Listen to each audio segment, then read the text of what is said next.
SC రిజర్వేషన్ల వర్గీకరణ అమలు కోసం ఫిబ్రవరి 7న సరిగ్గా మరో నెల రోజుల్లో వేల గొంతులు లక్ష డప్పులతో హైదరాబాద్ నగరంలో మాదిగ గుండె చప్పుడు వినిపించబోతున్నాం. మా ఆవేదనైనా మా ఆకాంక్ష అయినా వర్గీకరణ జాప్యం చేస్తే మా ఆగ్రహమైన లక్ష డప్పుల శబ్దంతో ప్రపంచానికి వినబడేలాగా చేస్తాం, ఆకాశమే దద్దరిల్లాగా చేస్తాం.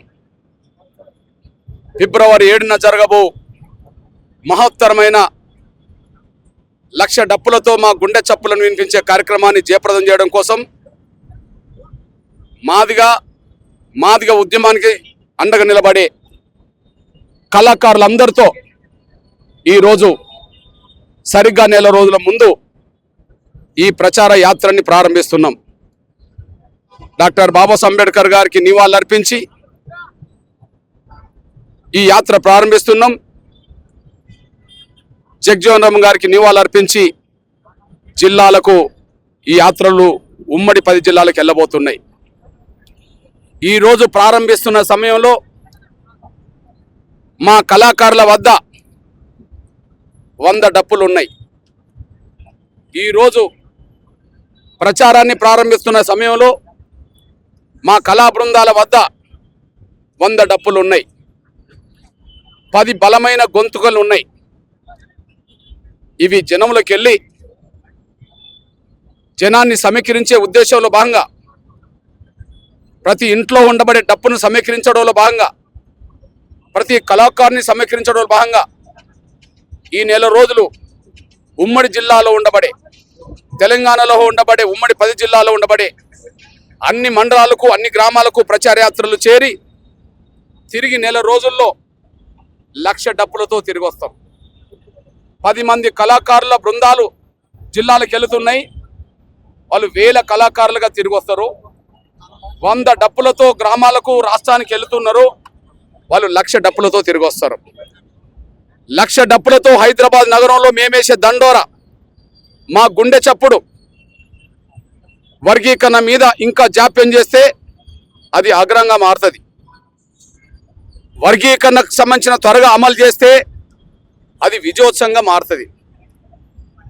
మేము కాంగ్రెస్ నేతలకు గౌరవ ముఖ్యమంత్రి రేవంత్ రెడ్డి గారికి విజ్ఞప్తి చేస్తున్నాం. సూత్రరీత్యా కాంగ్రెస్ పార్టీ వర్గీకరణకు అనుకూలమని ఇప్పటికీ మేము నమ్ముతున్నాం. సూత్రరీత్యా ఎస్సీ రిజర్వేషన్ల వర్గీకరణకు కాంగ్రెస్ పార్టీ అధిష్టానం తెలంగాణ ముఖ్యమంత్రి వర్గీకరణకు అనుకూలమని విశ్వసిస్తున్నాం. దానికి ప్రధాన కారణం ఈ దేశంలో 1975లో పంజాబ్ ప్రభుత్వం కాంగ్రెస్ ప్రభుత్వం జైల్ సింగ్ గారు ముఖ్యమంత్రి ఉన్న కాలంలోనే ఎస్సీ వర్గీకరణ చేసింది. భారతదేశంలో ఎస్సీ వర్గీకరణ చేసిన తొలి రాష్ట్రం కాంగ్రెస్ ప్రభుత్వమే పంజాబ్లో. అదే సమయంలో యూపీఏ ప్రభుత్వం ఉన్నప్పుడే మేడం శ్రీమతి సోనియా గాంధీ గారు యూపీఏ చైర్పర్సన్ ఉన్నప్పుడే గౌరవ మాజీ ప్రధానమంత్రి స్వర్గీయ మన్మోహన్ సింగ్ గారు ప్రధానమంత్రి ఉన్నప్పుడే ఎస్సీ వర్గీకరణ మీద జస్టిస్ ఉషా మేరా కమిషన్ నియమించడం జరిగింది. అదే సమయంలో కాంగ్రెస్ పార్టీ జాతీయ అధ్యక్షుడి హోదాలో ఉన్నప్పుడే సోదరులు రాహుల్ గాంధీ గారు ఎస్సీ వర్గీకరణ మేము చేస్తామని చెప్పి 2018 గద్వాలకు వచ్చిన సమయంలో ఎన్నికల సమయంలో స్పష్టంగా బహిరంగ సభలో వేదిక మీద మాట్లాడడం జరిగింది. అదే సమయంలో ఎడిటర్స్ మీటింగ్లో హైదరాబాద్లో రాహుల్ గాంధీ గారు ఎస్సీ వర్గీకరణకు కట్టుబడి ఉన్నామని చెప్పి మాట్లాడడం జరిగింది. అంతేకాకుండా ప్రస్తుత కాంగ్రెస్ పార్టీ జాతీయ అధ్యక్షుడు పెద్దలు మల్లికార్జున్ ఖర్గే గారు ఎస్సీ వర్గీకరణకు అనుకూలంగా మేనిఫెస్టో ప్రకటించడమే కాకుండా ఎస్సీ ఎస్టీ డిక్లరేషన్లో మొదటి అంశమే వర్గీకరణకు కట్టుబడి ఉన్నది, వర్గీకరణ చేస్తామని చెప్పి డిక్లరేషన్ చేయడం జరిగింది. కాంగ్రెస్ పార్టీ ప్రతి శాసనసభ ఎన్నికల్లో ఎస్సీ వర్గీకరణ సమర్థిస్తూ మేనిఫెస్టో పెట్టింది.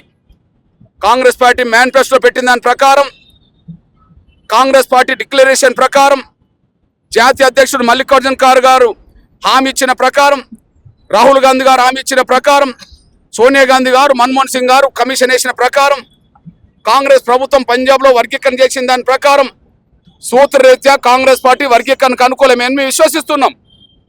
కానీ అదే కాంగ్రెస్ పార్టీలో మాల సామాజిక వర్గం పలుకుబడి ఎక్కువ. అదే కాంగ్రెస్ ప్రభుత్వంలో మాల సామాజిక వర్గం పలుకుబడి ఎక్కువ ఉంది. వారు వర్గీకరణకు అడ్డు తగులుతున్న విషయం సమాజం గమనిస్తున్నది. ఎస్సీ వర్గీకరణకు వ్యతిరేకిస్తామని సుప్రీంకోర్టు తీర్పును కూడా మేము అంగీకరించమని చెప్పి రోడ్లెక్కుతున్న వాళ్ళు కూడా కాంగ్రెస్ పార్టీ ప్రజాపతిలు మాత్రమే.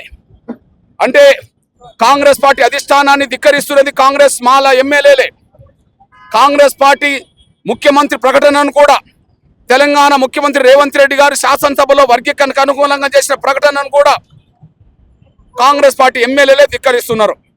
ఆ ధిక్కరిస్తున్న వాళ్ళ పట్ల కూడా కాంగ్రెస్ పార్టీ ఉదాసీన వైఖరి వ్యవహరిస్తున్నది.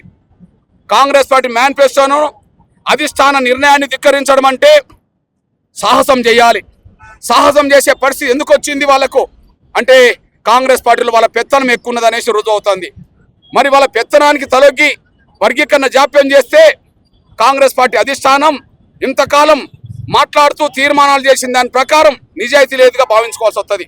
అందువల్ల కాంగ్రెస్ పార్టీలో మాల సామాజిక వర్గం పలుకుబడి ఆధిపత్యం ఎక్కువ ఉండడం వల్ల వర్గీకరణ జాప్యం జరుగుతున్న విషయం స్పష్టంగా అర్థమవుతోంది.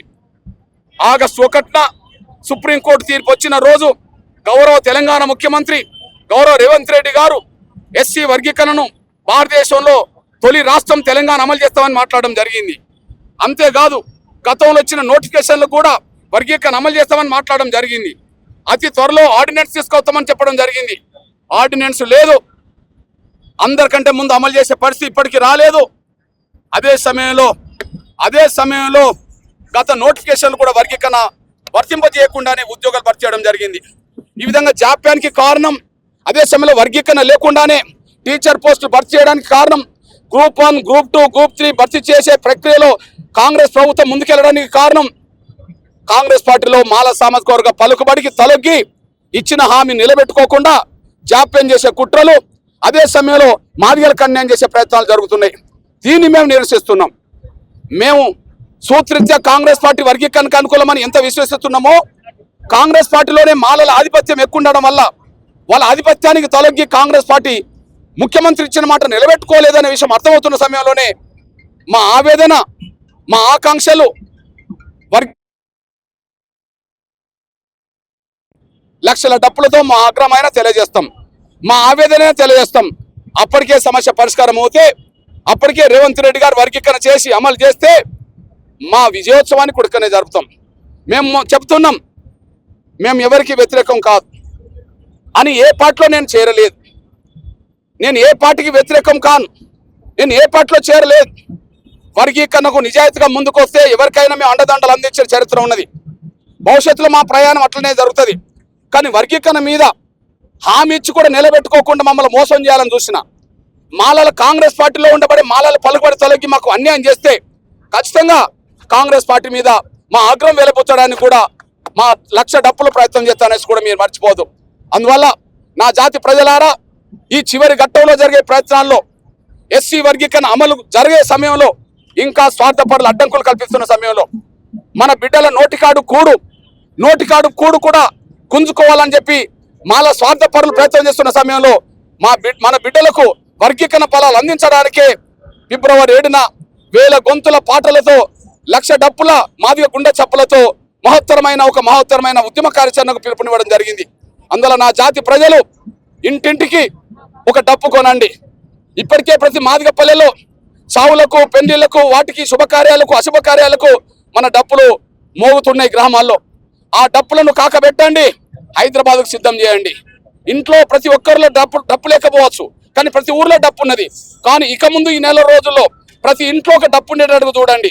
ప్రతి ఒక్కరూ ఓ డప్పును సంకనేసుకొని రండి.